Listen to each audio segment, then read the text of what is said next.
Hello दोस्तों, नमस्कार, जय माता दी। आप सभी का स्टडी विद अजय पर स्वागत है।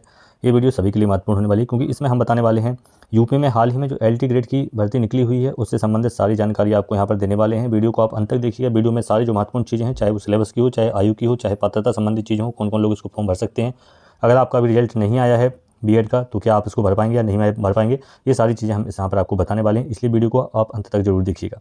वीडियो आपके लिए महत्वपूर्ण होने वाला है और अगर वीडियो आपको अच्छा लगे तो वीडियो को लाइक करिएगा, चैनल को सब्सक्राइब जरूर कर लीजिएगा ताकि ऐसे ही जो महत्वपूर्ण अपडेट्स हैं वह आपको समय समय पर मिलते रहें।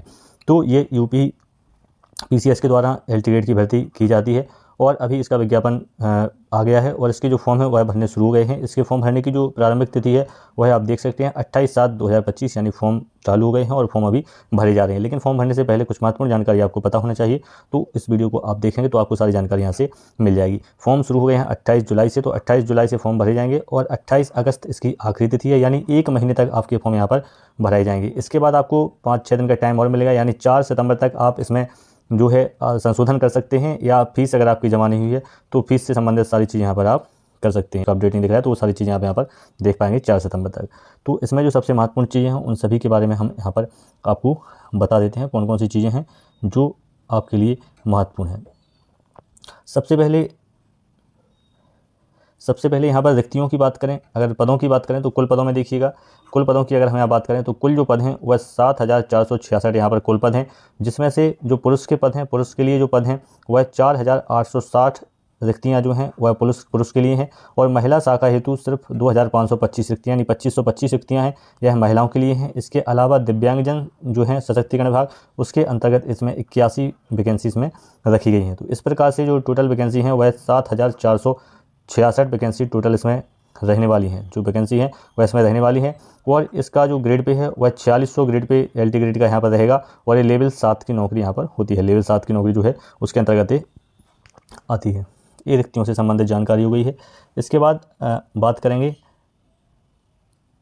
योग्यता से संबंधित। योग्यता में आपके पास क्या होना अनिवार्य है, क्या आपका भी रिजल्ट अगर नहीं आया है तो आप इसको भर पाएंगे या नहीं भर पाएंगे, तो योग्यता से संबंधित जानकारी आपको यहाँ पर बताते हैं। तो शैक्षिक अर्हताएं देख सकते हैं आप, विषयवार इसमें क्या दिया हुआ है। राजकीय विद्यालय के पदों हेतु आप इसमें देखेंगे कि आवेदन पत्र स्वीकार किए जाने की अंतिम तिथि तक, कब तक, अंतिम तिथि तक अभ्यर्थियों को अपेक्षित शैक्षिक अर्हता अवश्य धारित करनी चाहिए।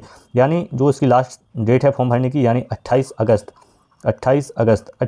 तक आपका जो है रिजल्ट आ जाना चाहिए। अगर आप बीएड अभी कर रहे हैं, जैसे आपका बीएड अभी चल रहा है मान लीजिए, तो बीएड का अगर रिजल्ट आपका नहीं आया है तो अगर 28 अगस्त तक भी आपका रिजल्ट आ जाता है तो भी आप इसमें आवेदन कर सकते हैं। अंतिम तिथि है 28 अगस्त और अंतिम तिथि तक आपकी जो अर्हता है वह कंप्लीट यहाँ पर होनी चाहिए। इसके बाद अगर इसमें विषयवार बात करें पद के हिसाब से कौन से विषय के लिए क्या क्या योग्यता है, तो सबसे पहले देखेंगे आप हिंदी के लिए सहायक अध्यापक हिंदी। तो इसमें रहेगा आप भारत में विधि द्वारा स्थापित किसी भी विश्वविद्यालय, मानद विश्वविद्यालय संस्था से एक विषय के रूप में हिंदी से स्नातक होना चाहिए और एक विषय के रूप में संस्कृत के साथ इंटरमीडिएट अथवा उत्तर प्रदेश संस्कृत शिक्षा परिषद से उत्तर मध्यमा उत्तीर्ण परीक्षा जो है उत्तीर्ण होना चाहिए। अगर आप हिंदी से पढ़ना चाहते हैं तो आपका ग्रेजुएशन हिंदी होना चाहिए, ये कंपलसरी है। प्लस आपका जो इंटर है, इंटर में संस्कृत आपका एक विषय होना चाहिए। इंटर में आपके पास क्या होना चाहिए, संस्कृत होना चाहिए, तभी आप हिंदी विषय से आप यहाँ पर अप्लाई कर पाएंगे। तो ये हिंदी विषय की योग्यता होगी। इसी प्रकार से अंग्रेजी विषय की अगर हम बात करें तो अंग्रेजी विषय के लिए आपके पास स्नातक की उपाधि होनी चाहिए, यानी ग्रेजुएशन में आपका अंग्रेजी साहित्य, इंग्लिश लिटरेचर जो है वह आपका होना चाहिए और इसके अलावा आपके पास बीएड होना चाहिए। बीएड देखिए सभी में बीएड अनिवार्य है, तो बीएड तो सभी के लिए चलेगा, बाकी विषयवार आपका स्नातक उस हिसाब से चेंज होता जाएगा, लेकिन बीएड सभी जगह यहाँ पर कंपलसरी है, आपके पास बीएड होना अनिवार्य है। इसी प्रकार से आगे अगर गणित की बात करें, तो गणित में आप देखिएगा, गणित में जो स्नातक है वह उसमें एक विषय जो है गणित आपका होना अनिवार्य है। गणित आपका स्नातक में होना अनिवार्य है अगर आप गणित विषय से इस फॉर्म को भरना चाहते हैं।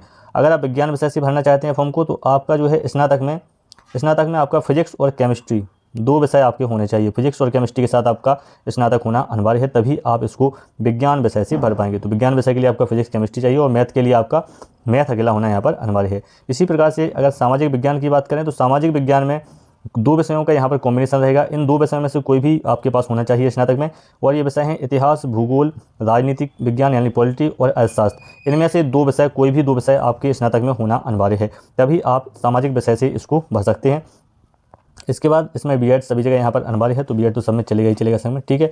इसी प्रकार से असिस्टेंट टीचर कंप्यूटर के लिए बात करें तो कंप्यूटर वाले जो टीचर हैं उनके लिए यहाँ पर आप देखेंगे पहले जो योग्यता है उसमें दिया हुआ है बीटेक या computer science from university deemed university institution established by law in India. Bharat में किसी भी जो है विश्वविद्यालय से आपका BE/BTech कंप्यूटर साइंस में यहाँ पर होना अनिवार्य है। अगर ये नहीं है तो आपके पास ग्रेजुएशन होना चाहिए, वो भी किस में, कंप्यूटर साइंस में। अगर कंप्यूटर साइंस में आपका ग्रेजुएशन यानी स्नातक होना चाहिए, या आपके पास कंप्यूटर एप्लीकेशन में जो है ग्रेजुएशन यहाँ पर होना चाहिए। अगर ये नहीं है तो आपके पास A लेवल की जो डिग्री है वह होना चाहिए। NIELT द्वारा जो होता है उसमें ग्रेजुएशन के साथ A लेवल का एक डिग्री आपके पास होना चाहिए, या आपके पास BTech होना चाहिए कंप्यूटर साइंस में, और MCA होना चाहिए post graduation in computer science. यहाँ पर आपके पास दोनों चीज़ें हों। इसके अलावा B.Ed यहाँ पर जुड़ा हुआ है, या तो आपके पास B.Ed होना चाहिए, तो आप कंप्यूटर के जो पद हैं सहायक अध्यापक के, उसके लिए यहाँ पर आप अप्लाई कर पाएंगे। इसी प्रकार से अगर उर्दू की बात करें तो आपका जो स्नातक है उसमें एक विषय के रूप में आपका उर्दू होना यहाँ पर अनिवार्य है, तब आप उर्दू से अप्लाई कर पाएंगे। अगर जीव विज्ञान की बात करें तो जीव विज्ञान के लिए आपका जो फाइनल है स्नातक है, स्नातक में आपका जूलॉजी और बॉटनी दोनों विषय यहाँ पर होना चाहिए, यानी जंतु विज्ञान और वनस्पति विज्ञान के साथ आपकी स्नातक होना अनिवार्य है। इसके अलावा B.Ed सभी के लिए कंपलसरी है, तो यहाँ भी B.Ed रखा गया है। इसके अलावा संस्कृत की अगर बात करें तो संस्कृत में आपको एक विषय के साथ स्नातक संस्कृत में होना अनिवार्य है, यानी संस्कृत में आपका स्नातक होना चाहिए। आपने ऊपर देखा कि अगर आप हिंदी का टीचर बनना चाहते हैं तो हिंदी में स्नातक चाहिए, साथ ही साथ आपका इंटर में संस्कृत चाहिए था, ठीक है। लेकिन यहाँ संस्कृत वाले में सिर्फ आपका स्नातक में यानी BA जो है आपका संस्कृत विषय से होना अनिवार्य है, साथ में B.Ed कोर्स यहाँ पर रहेगा।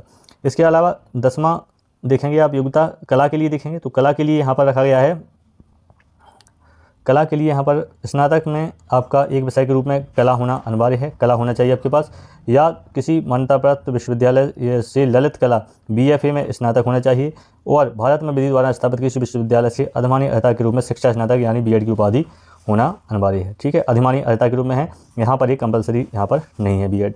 यहाँ पर इसके बाद संगीत की बात करें तो संगीत में भी आप देखेंगे कि एक विषय में संगीत के साथ स्नातक उपाधि यहाँ पर होनी चाहिए, या आपका क्या होना चाहिए संगीत के लिए किसी भी विश्वविद्यालय से स्नातक की उपाधि के साथ यानी ग्रेजुएशन आपके होना चाहिए।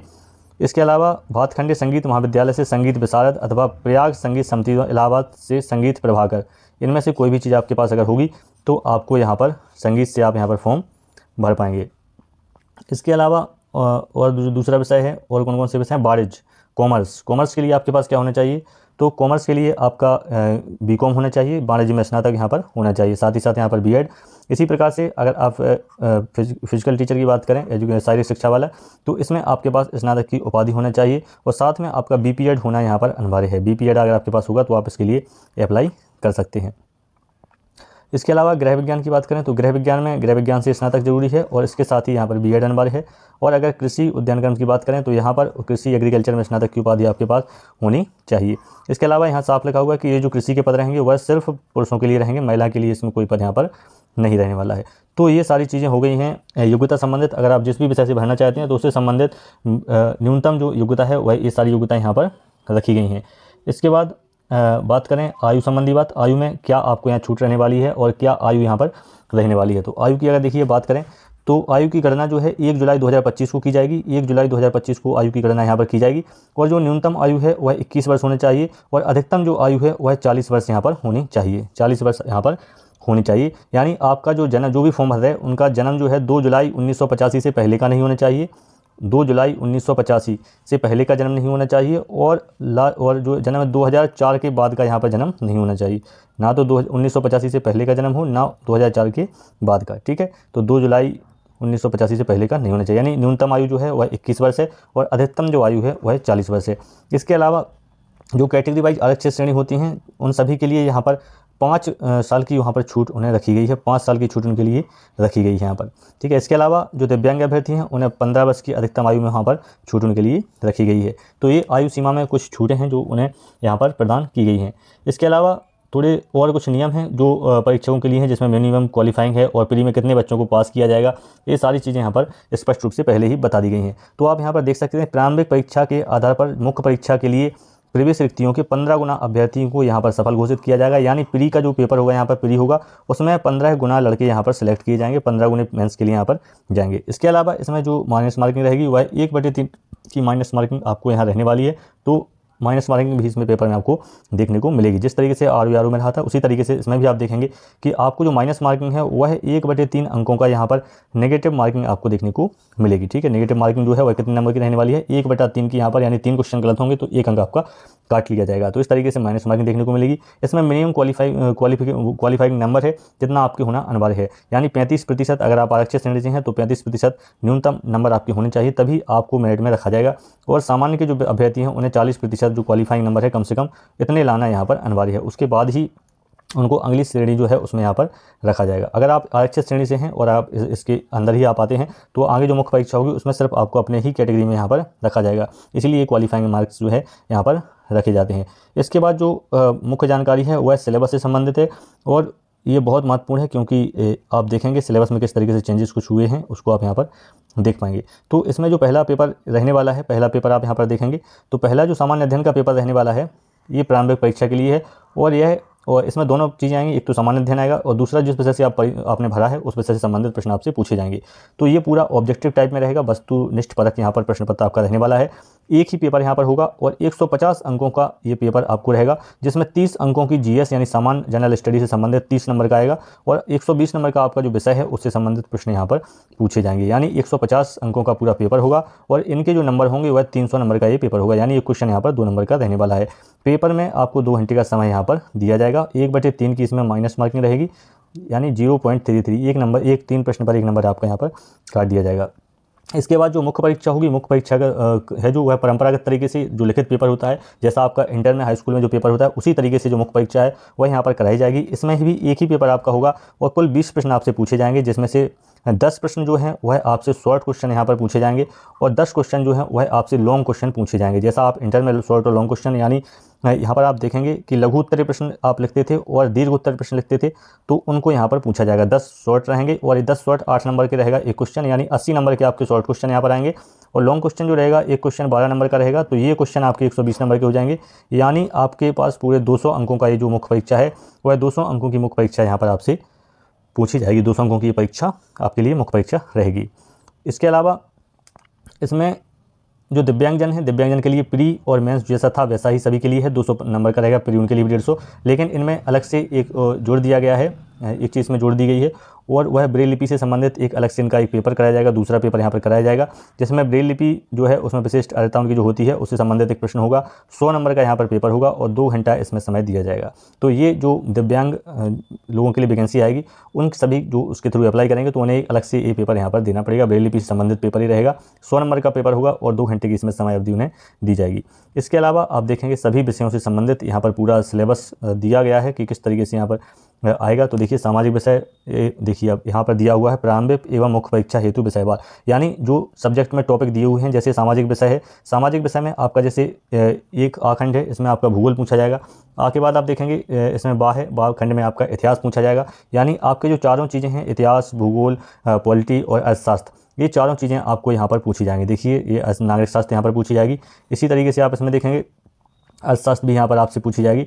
तो ये सारी चीज़ें आपको यहाँ पर पूछी जाएंगी, जिसमें सारी चीज़ें रहेंगी। तो ये हर विषय का सिलेबस रहेगा और सिलेबस में प्री और मेंस सभी के लिए एक सा यहाँ पर रहने वाला है। चाहे आप प्रारंभिक परीक्षा में 120 अंकों का जो पेपर आएगा आपका, उसके लिए भी यही सिलेबस रहेगा 120 अंकों का, और जब मेंस में आप परीक्षा देंगे और 200 अंकों का जो पेपर होगा उसके लिए भी आपका पूरा यही सिलेबस यहाँ पर रहने वाला है। तो सबसे अच्छी बात यह है कि आपको अलग से नहीं पढ़ना है, अलग से GS का 30 नंबर का है उसको देख लेना। बाकी जो 120 नंबर का है जहाँ से आपका सिलेक्शन यहाँ से पक्का होगा, उसके लिए प्री और मेंस के लिए सिलेबस एक ही है। तो यहाँ पर आपको ये अच्छी चीज़ें, यहाँ पर टॉपिक कोई चेंज नहीं हुए हैं, तो आपको इसके अनुसार अपनी पढ़ाई करनी है।